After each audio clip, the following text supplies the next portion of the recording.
Hello, Hayes. How do I tell my friends how I'm feeling when every time I do, they're accidentally dismissive?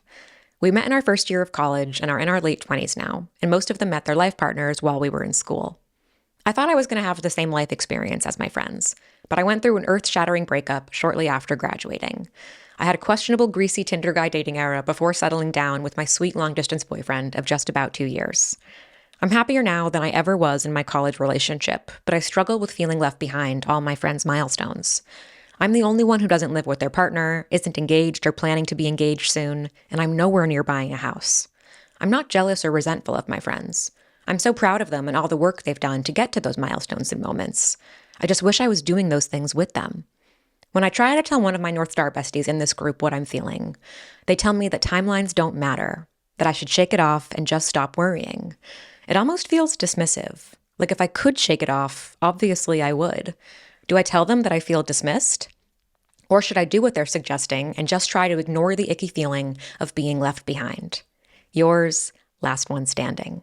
First of all, I understand why you feel dismissed. I don't think it's necessarily your friend's intention to dismiss you, but it's while we're talking about your feelings right now, it's irrelevant what your friend's intention was.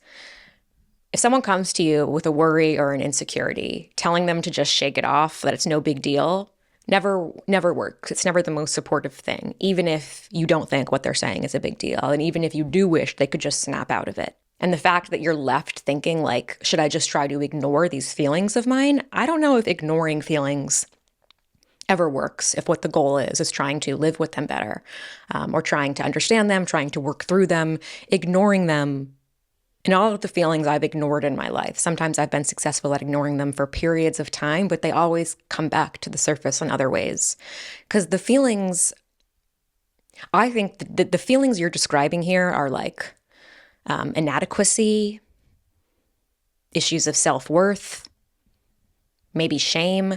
And the surface level issue that's triggering those feelings right now is you're at a different life timeline.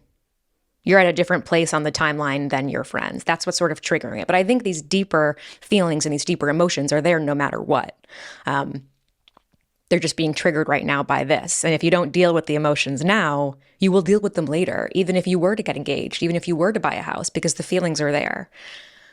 That's my perspective on feelings anyway, and the things that happen in life that trigger them. So I understand why you feel dismissed. These are real challenging feelings you're dealing with, and you didn't feel supported.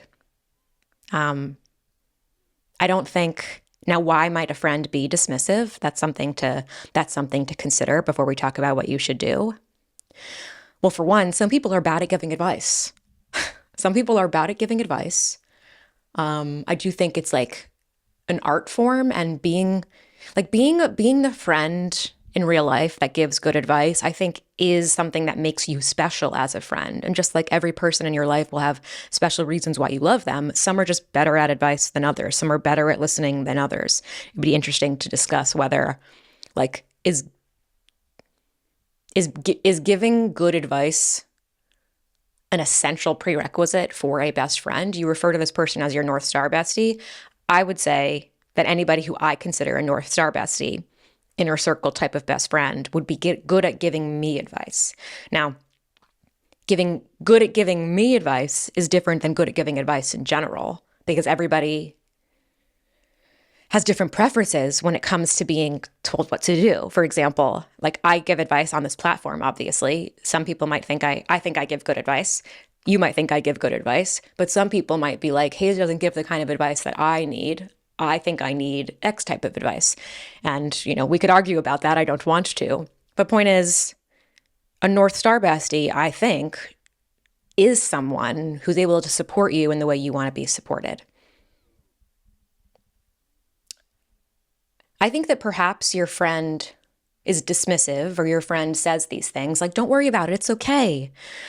I think sometimes that feeling of wanting to assure someone that everything's fine, this isn't a big deal, comes from our own discomfort. I can imagine that your friend feels uncomfortable with your pain, both because maybe they're taking it personally, because the pain is presenting as so connected to their choices and their stage in life. So there's that. But I also think that we generally can be uncomfortable with other people's pain. Like we say that I'm saying we here just to make us all feel included. Like we say that we want closeness and intimacy and to feel connected, but then it can feel really hard when we're actually faced with another person's kind of deepest, rawest, hurting self. It can feel really intimidating, and it can make even a good, supportive person feel at a loss for words. And I think maybe more even that we're uncomfortable with other people's pain, I think we can feel really uncomfortable with that feeling of I don't know what to do and I don't know what to say. And instead of just being quiet and accepting that feeling of, okay, I don't know what to say, so maybe actually I don't need to say anything, I just need to listen. I think some people try to like put a Band-Aid on it and try to just say something. I've certainly done that before, but I've since become more comfortable with accepting that sometimes I can't say anything, but I can kind of try to create a feeling for this person, a feeling of being cocooned in my love or just supported with my presence. And your friend, it sounds like your friend didn't do that. I don't know if it was intentional, but they didn't make you feel the way you want to feel. I think an important question is, how do you want to feel? I remember this must have been a year and a half, a little over a year ago, I went to my therapist, and a couple nights before the session, I had was it an argument with Brian? It was like I was having a, meltdown, capital M meltdown about something, and he came in to support me, and I felt like he wasn't supporting me in the way that I wanted to be supported. Like he was trying to help me in the way that would help him, but not in the way that would help me. And I was really upset about that. Like, why do you keep saying the wrong fucking thing? Was sort of the ethos of why I was mad. And I went into therapy and I was telling her about this because I recognized that we both were not communicating with each other in a way that was making either of us feel good. And she asked me, what would help you in those moments? You say that he wasn't supporting you. Well, how do you support you? What were you looking to feel? And it kind of caught me off guard because I realized that I don't know really what I was looking for. I don't know. I didn't know. I hadn't yet articulated like what would actually support me. I think all I wanted to feel was better, which is totally fair. Maybe you just wanted to feel better and you just wanted to feel comforted. But if you could go to something more specific, how do you help you? And if you don't know how to help you, what might help you in terms of feeling better? So for me, to give a tactical answer, because some of this feels a little out there, when I was in that like meltdown state, destabilized state, if we want to throw a little bit more of a clinical term in there, giving me like a to-do list doesn't help. Like coming up with a plan when I'm in that like really upset state where I'm not ready for that yet. What I need to feel supported is just like sitting next to me, putting a hand on me, maybe like giving me some physical touch and telling me that like you're here and you love me and you'll sit with me while I'm feeling whatever I'm feeling, that it's not too much. That's like what I needed to feel supported from my husband. And you might think now, like, take this opportunity while we're talking together to think, like, what do I need from my best friend? And maybe it's something very similar. I think that friends and best friends and partners can serve a similar function there. It actually, when I think of my North Star besties, like when I call them, when I need help, I am looking for something very similar sometimes. Now, my husband has the privilege of seeing me in my most destabilized state sometimes because we live together and I don't live with my friends, so he's just there more often. But I do think friends and, romantic partners can can be similar in terms of closeness and when we're struggling and when we're going through something. So maybe think about that. Think about that first. What do you actually want from your friend? Because then we can figure out better what to do about this and how to communicate it. Before we get to that, I do want to, you used the word milestone a couple times in this letter, and I mentioned it a little bit in the beginning, like what I suspect the deeper feelings are here about like shame and worth. The fact that The fact that you're framing, or not the fact that, you are framing your friends' marriages, homes, etc. as milestones. Like that was something they achieved. You wrote, I'm seeing it now. I'm so proud of them and all the work they've done to get to those milestones. By framing it that way, and I do agree that relationships take work. Yes. But I don't think that's what you're talking about. I think that in your brain, maybe subconsciously, you're framing, you feel that your friends have like worked harder and have done better, have achieved more, and that's why they're where they are. And you, then on the other hand, haven't worked hard enough. And you aren't something to be proud of. And I want to just like disrupt that idea.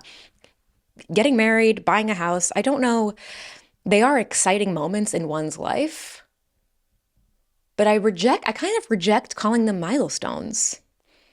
Now, I don't know if that's entirely fair to when you do experiencing it, when you do experience that it does feel like a milestone in your life, but I think I struggle with the word. I struggle with framing a marriage as a milestone because of how it inherently suggests that if you do something different, or if you're not having it at the same exact time, you're not married in your 20s or something, or whatever it is in your culture and your community that feels normal, that like there's something wrong with you. And I also wonder if I struggle with it because like marriage and buying a home and like having a kid, all of these things are so like heteronormative, and I want to do a better job, and I think we all would be better off if we like resisted framing those, quote, normal things as milestones. And what if instead, like the thing to celebrate is going at your own pace? I don't know. There's probably lots of holes to break in my argument because you could go at your own pace. And even if you, let's say, I mean, so many of us now won't be able to buy houses because of the fucking housing market, and just that's a whole other thing. But if our parents bought houses at 30 and you're going to buy a house now at 40, like, does that make it not a milestone because you bought it later? I don't know. I would still want you to be able to celebrate the milestone. This is a tangent now, and I'm losing track of I don't want to dull out the point I'm trying to make, which is there's nothing wrong with you. There's nothing wrong with you. And I think that you feel shame about where you are at in your life, and that your friends are inherently better or more worthy or more impressive than you. And it's just not, it's not true, though I know it feels true.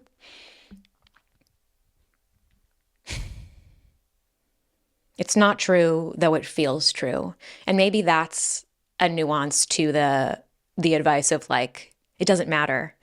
I think sometimes we want to know both that our feelings are real, but that they don't reflect reality. Like those two things can sit side by side. Like I can feel disappointed in myself because I'm not where I thought I was going to be. My disappointment is real, and I should hold that and move my way through it and feel it and talk about it. But just because I'm disappointed in where I am doesn't mean that I am a disappointment. Doesn't mean that other people are disappointed in me. And I think the best advice, or the way that I feel most supported, is when somebody can sit with me and hold those two truths, can bring those truths to the surface. My disappointment is real, but I am not a disappointment. Your disappointment is real, but you are not a disappointment.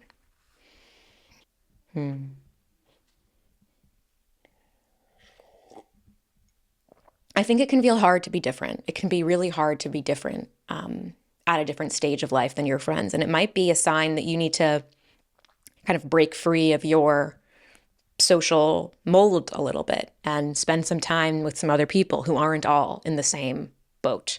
I completely understand. Like I very rarely am annoyed when I'm around parents. And like I love my friends with kids, and I love their kids, and I love hearing about their kids. But I recently was in a situation where I was with like a lot of parents, a lot of new parents at once. And it was the first time, and during that evening, I spent a lot of time hearing about the kids. Now, part of it is my fault because I am a considerate person and I was asking a lot of questions. I shouldn't say that I am a considerate person, but you know what? No, I was asking the questions because I was thinking about how I wanted to show that I'm interested, because I am interested and I would want people to ask me questions about my dog, for example. I just got a new dog. Like, people want to talk about the new joy in their life. So I'm trying to, I'm trying to do that.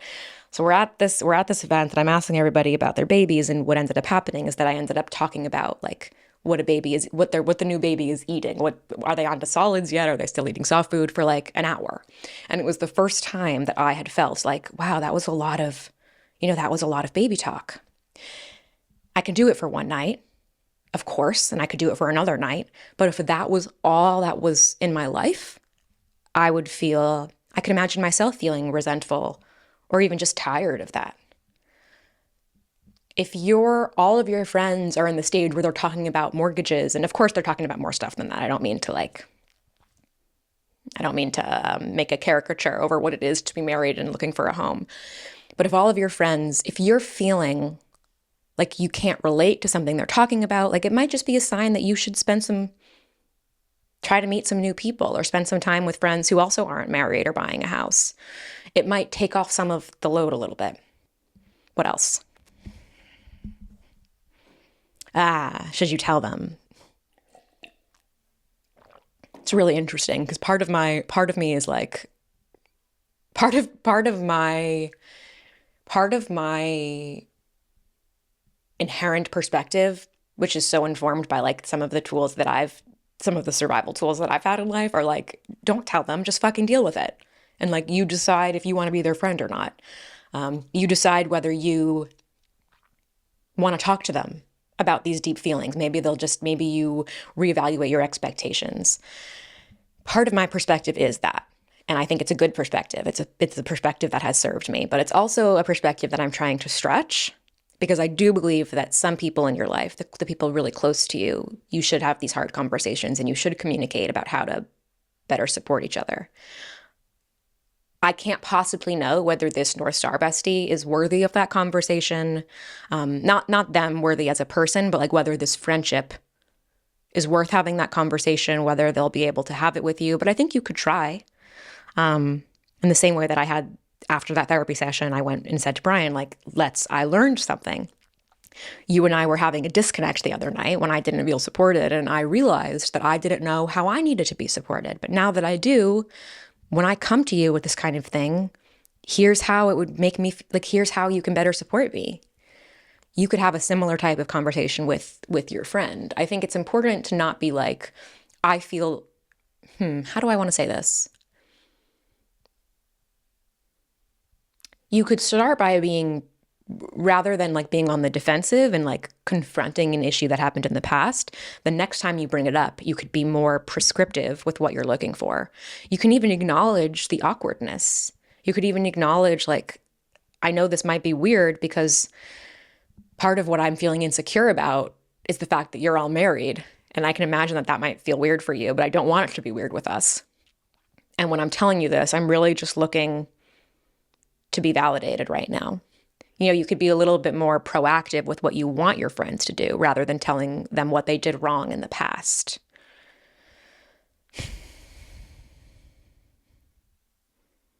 It's hard though, because at the end of the day, I do believe that if you feel left behind and you feel bad about yourself and you're insecure about this, there's nothing that anybody can say that's going to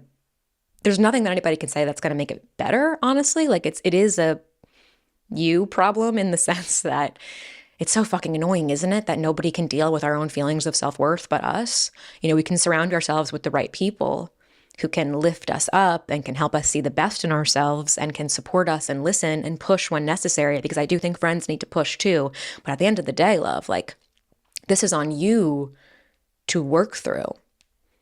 And no one's going to say anything right if you haven't worked through it yet, right? There are feelings in my life that I haven't fully worked through, and nobody can say the right thing about them because my insecurity and my own mishigas and how I'm wrapped up in the feeling myself, like, I just can't even hear it.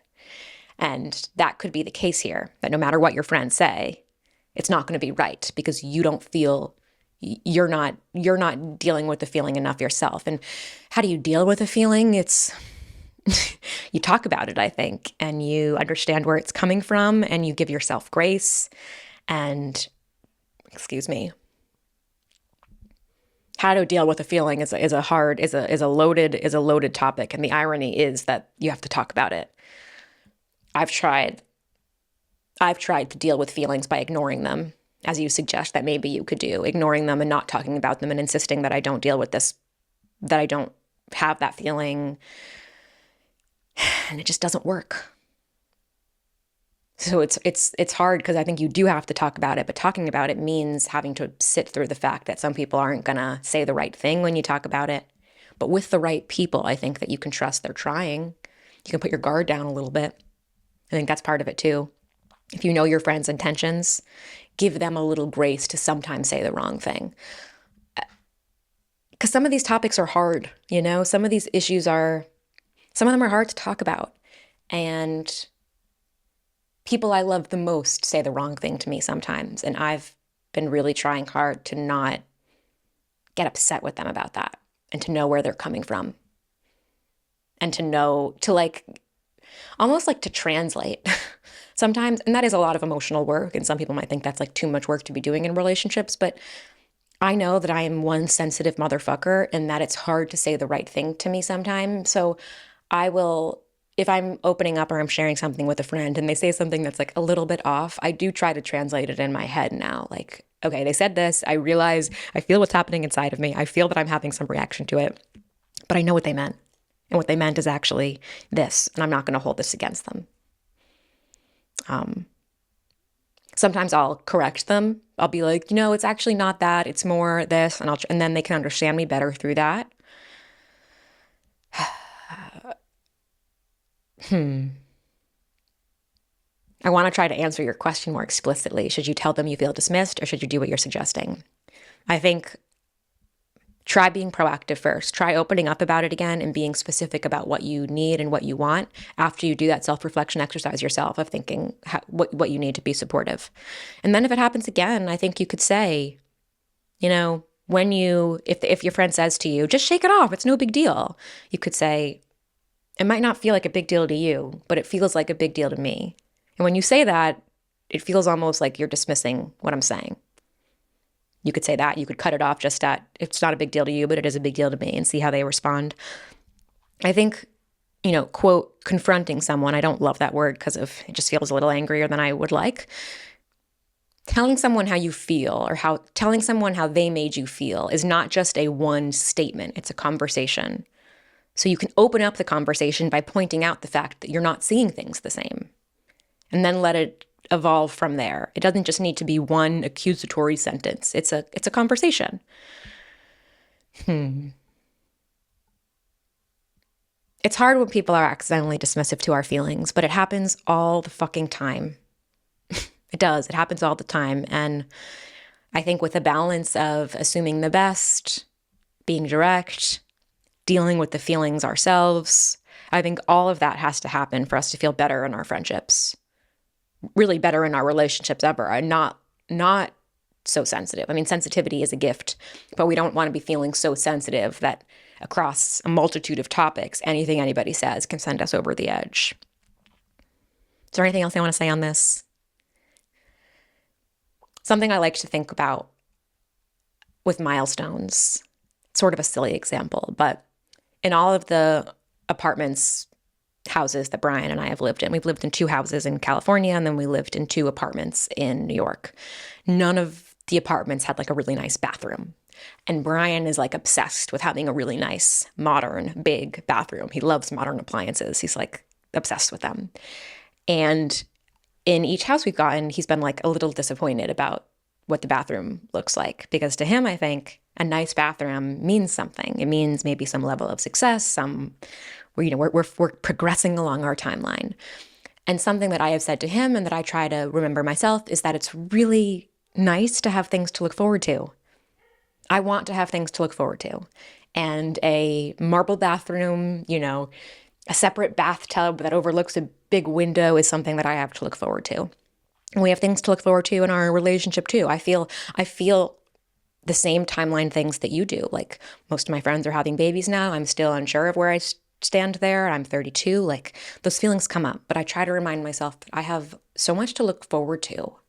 And as I go further down my path, it's like I look for new things. And the things to look forward to is a boundless cup.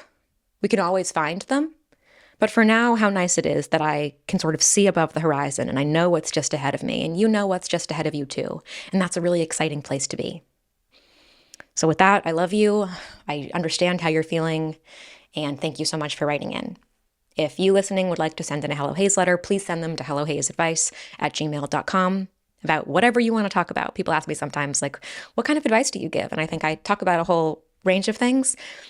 If you want advice on something that you've never heard me talk about, please write it. Write it. And if there are other topics, but you don't want to write a letter, you're just interested, please send me a note. I love to hear what's on you guys' mind. Unfortunately, my camera's going to die.